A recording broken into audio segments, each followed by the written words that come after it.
It's Wellness Wednesdays with Dr. Nancy, providing helpful tips on how to live your best life now.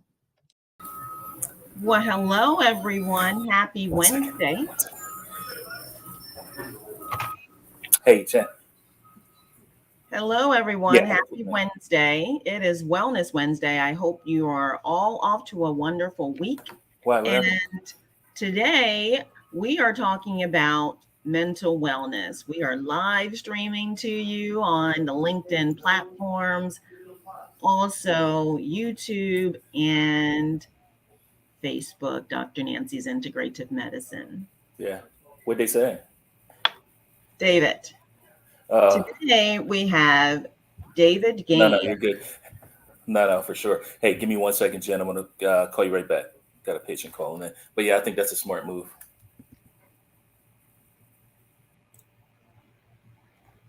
So today we are talking about mental wellness and the significance of how it plays a part in everyday life. You are what you say you are, what you speak out into the universe. Words matter. And without your health, there is no wealth.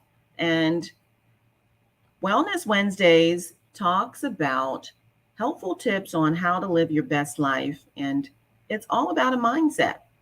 So the topic today is mental wellness, and it's bridging the gap between health and mental wellness that goes hand in hand with everything that we do in our day-to-day life.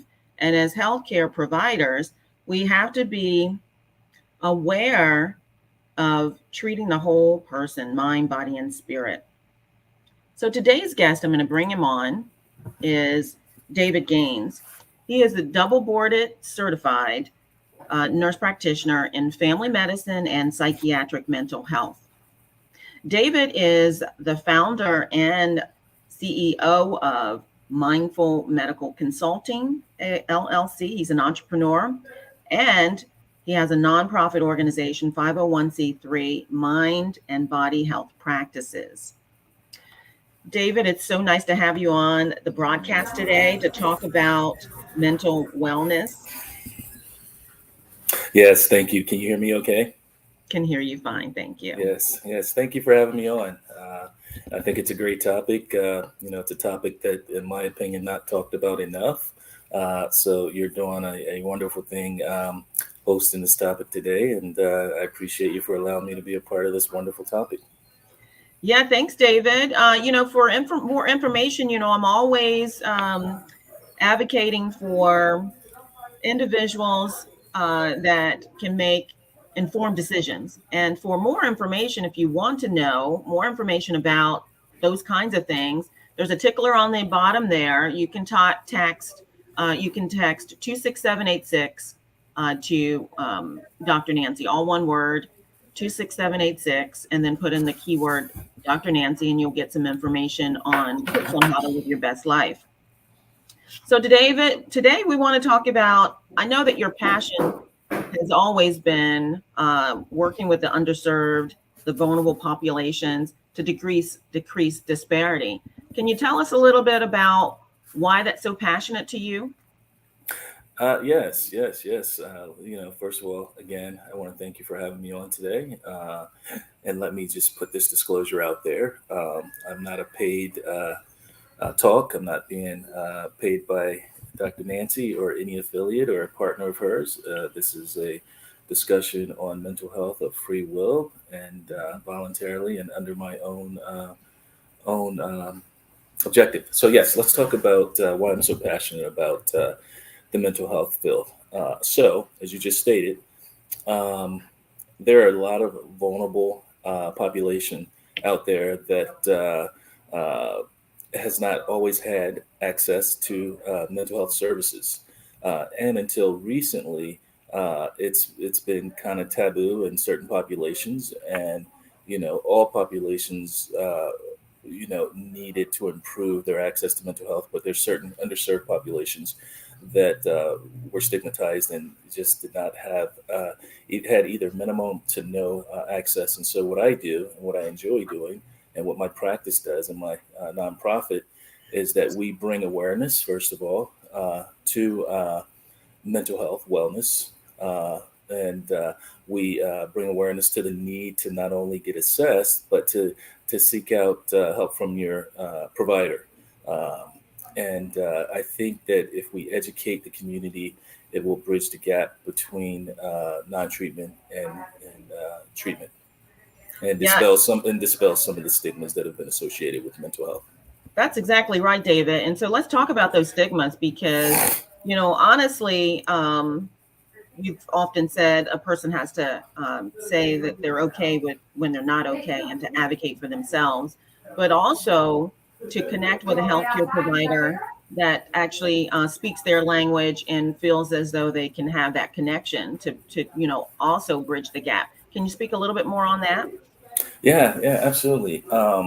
As I stated earlier, mental health has been kind of taboo, and it's kind of been the untouchable topic, pretty much overall, but more so amongst certain populations.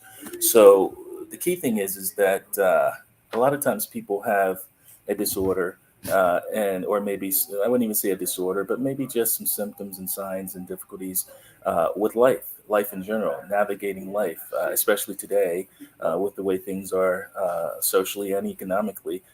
Many people are placed in that circumstances where they're wondering how did certain feelings come upon them, and not only how did they come, but how can they resolve them. And so I think the first step of uh, guiding people towards their goals with that is education and awareness. And again, the person who's experiencing some type of mental, multiple terms have been used, but we have to be correct with our terminology because that our past terminology has been the stigmatizing piece that prevents people from coming in and seeking help. So many people who have been afflicted with some type of sign and symptom of a possible diagnosis, they will most likely prevent if they do present if they do present to their primary care provider, which is your family doctor, clinic, and so not only do we have to train and bring awareness to the patient, but we also have to bring awareness to the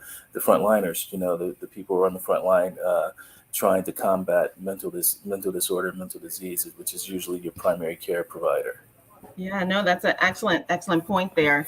And yeah, so we throw terms out as healthcare providers very loosely and not knowing that it can technically stigmatize people, but anxiousness and feelings of uneasiness or uncertainty or feelings of doom or fear are plagued with our society. And, as healthcare providers, with that first line of defense and contact with these individuals that are experiencing these conditions, we do need to be able to identify it. And more importantly, be able to speak to it in a manner that allows individuals to open up and be more forward and open about what they're going through.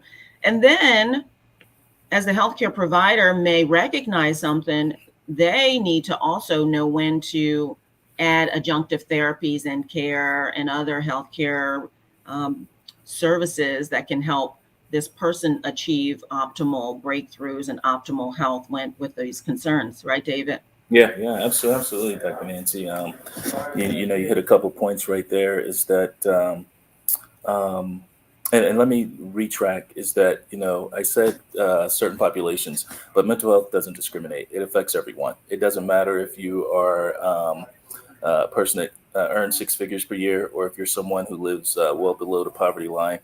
You're not immune to certain emotions. We're human, and as being human, it makes us vulnerable to certain emotions like anger, like sadness, like not feeling so well. We need as a society to promote more that it's okay to not feel okay. It's okay. And remember that. And for the listeners out there, I'm speaking directly to you. It's okay to not feel okay, and you should there's plenty of resources out there, and sometimes most people don't know how to access the resources. So that's what your show is doing today. That's what my practice is doing today, is that we're trying to reach as many people as we can. And the best way you're going to do that is to actively do active outreach. And like you're doing today, you're meeting the most people possible through your broadcast. We have to be, as providers, we have to be okay with meeting the person where they are and not expecting patients who are afflicted with mental illness to be at our level. And that's the one of the first misconceptions, and which actually causes a lot of disconnect, is that the patient doesn't feel comfortable. They feel like they don't belong. And so we need to be welcoming. We need to not only be knowledgeable, but we need to look at the person as a true person first. We need to treat the person first, not the disease, and then go from there.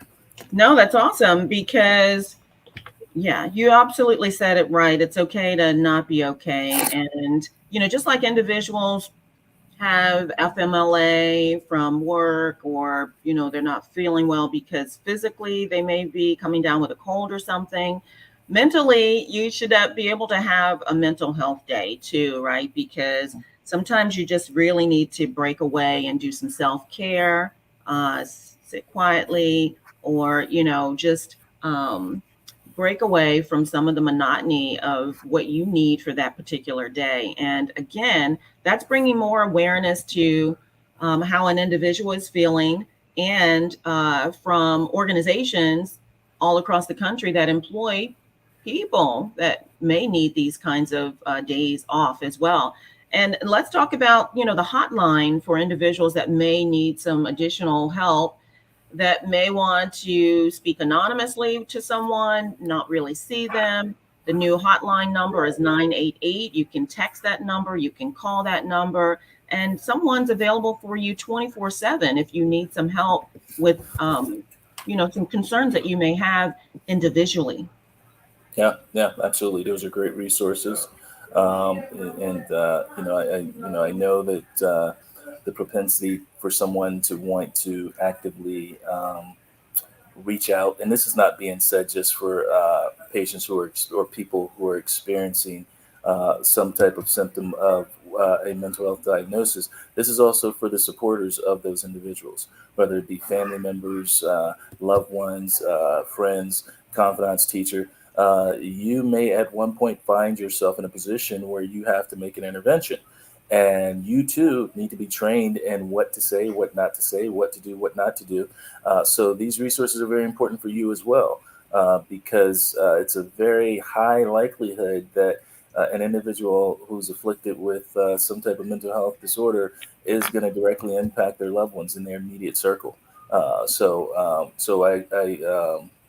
would ask, and I would encourage that anyone who's been around, or who knows someone who is not suffering but who's having a challenge dealing with certain emotions should educate themselves too, because sometimes support is just being there for the person, holding their hand, a friendly touch, a smile, and just assisting them and escorting them to services that they can seek out for their disorders or potential disorders.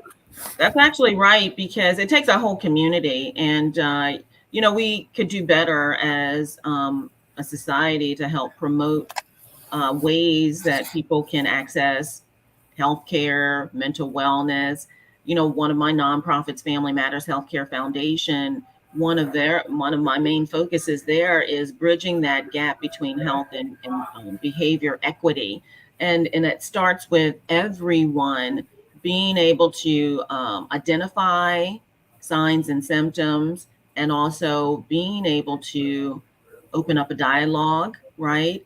And the awareness piece is very key. So advocating for all parties, like you said, school teachers, family, loved ones, caretakers, spouses.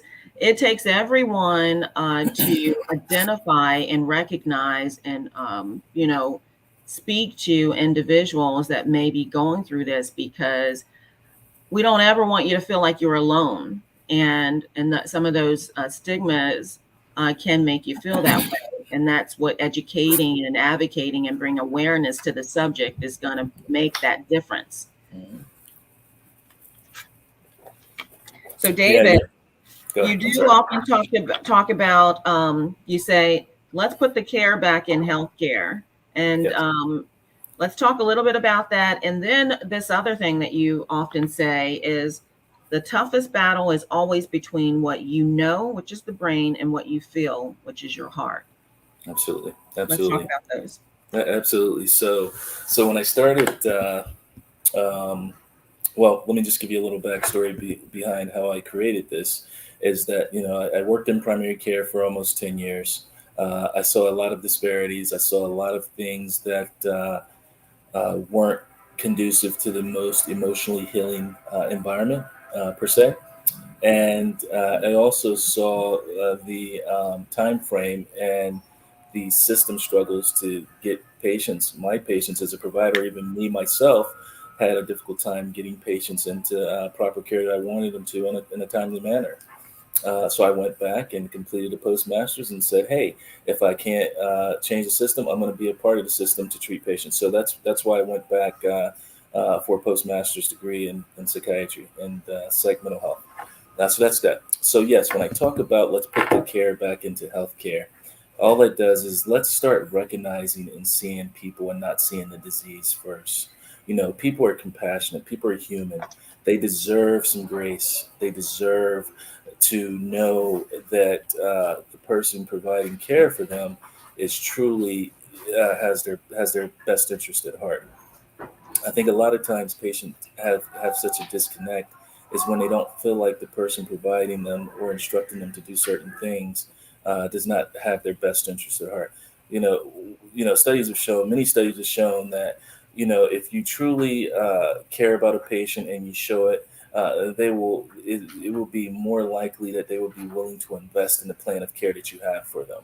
If they feel like that you don't truly understand what it is that their circumstances are, then they're going to seek alternatives and they're going to seek their own ways of dealing with what they're dealing with, which may be not the most mentally or most healthy situation. So again, just understand that there are multiple factors that impact one's life that will spiral them into a state of depression, generalized anxiety, maybe even PTSD. The number of things that bring upon, or a lot of times it may be there, but they're just activated by life events.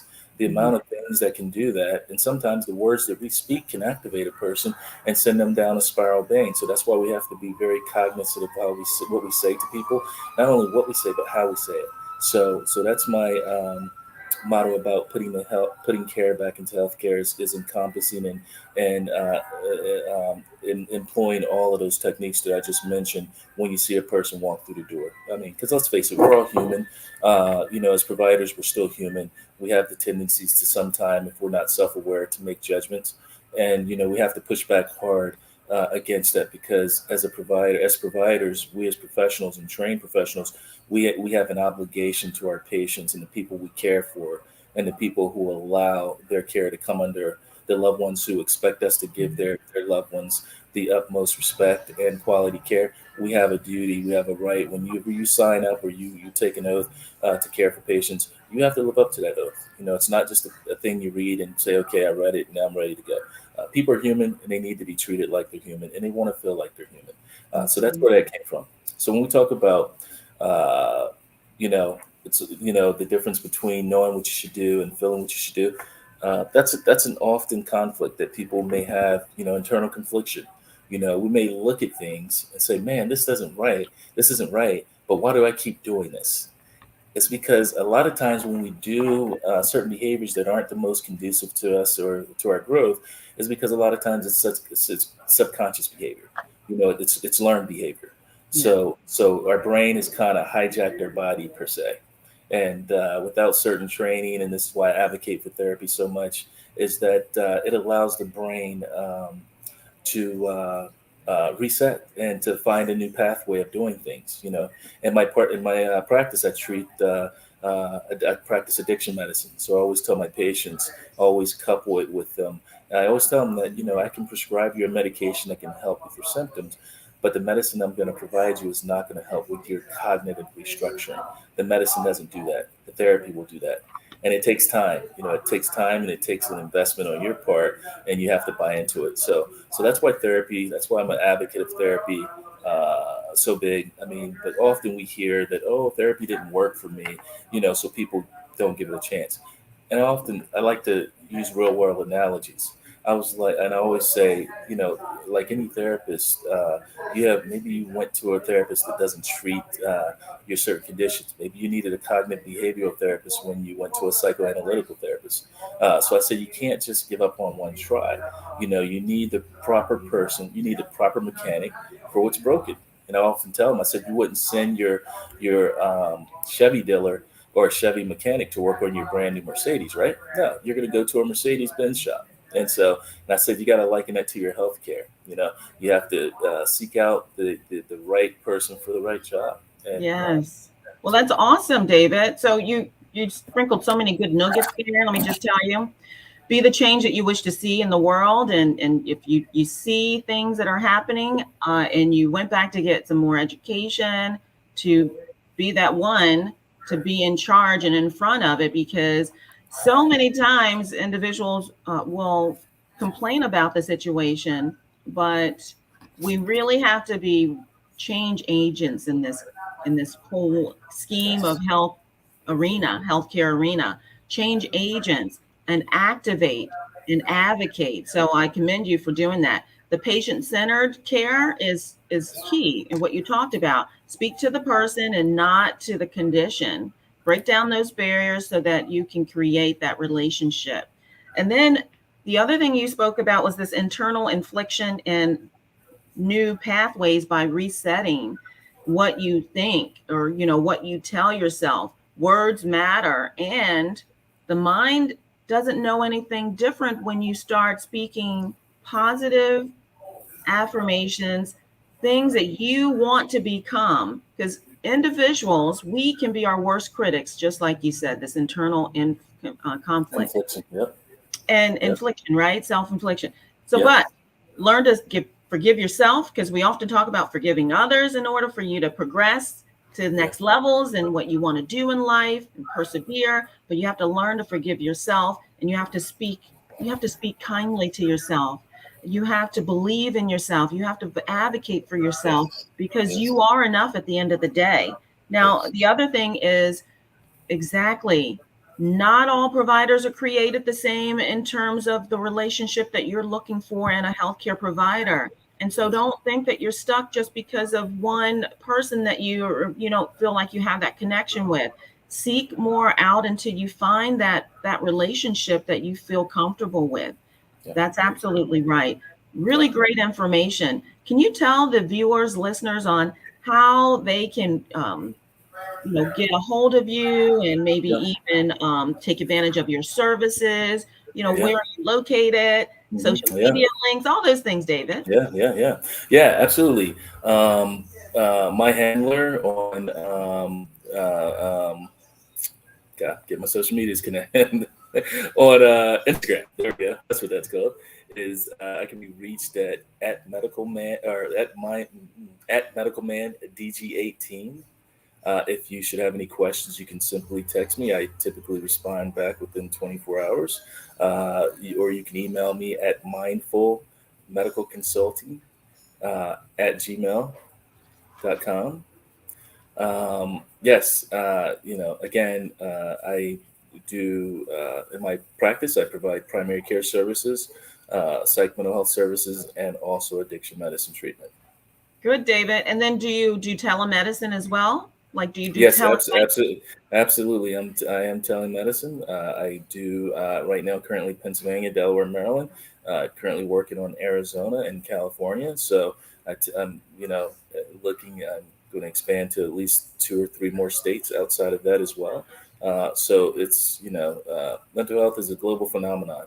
The key is to obtain good mental health. And that only starts with we need to stop using preventive measures and start using some more proactive measures to kind of prevent and bridge people before they get to the point where they feel like they don't have any resources or any choices. Because I'm talking to the patient, the people who may have experienced this now or any difficulty navigating certain emotions.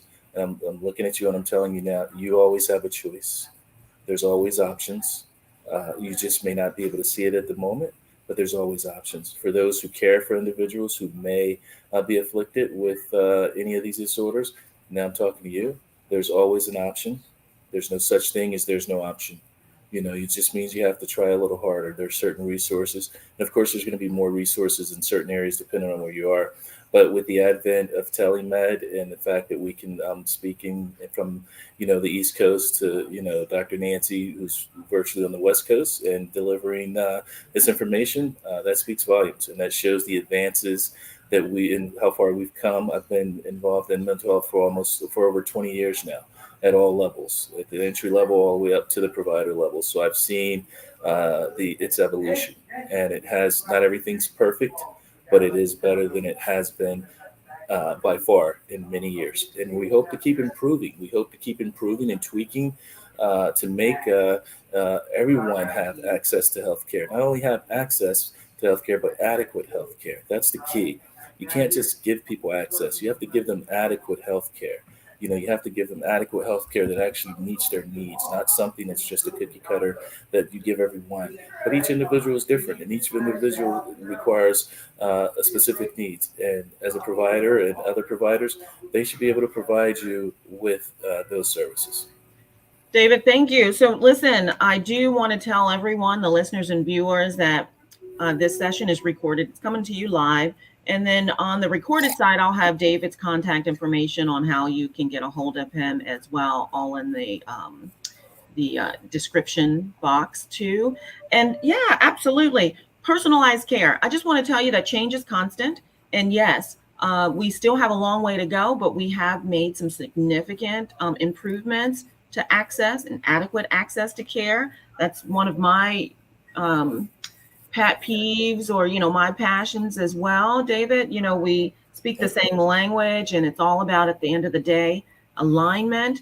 But again, as a healthcare provider, if it's not your specialty, just know when to refer out, and how to resource appropriately. So because it's the patient at the end of the day. That's who we're treating. That's who we're doing. Why we're doing what we're doing is for the patients. And, I'm licensed on both coasts, East and West, right? Delaware, Maryland, Pennsylvania, Arizona, Colorado, state of Washington, California as well. And together we're stronger.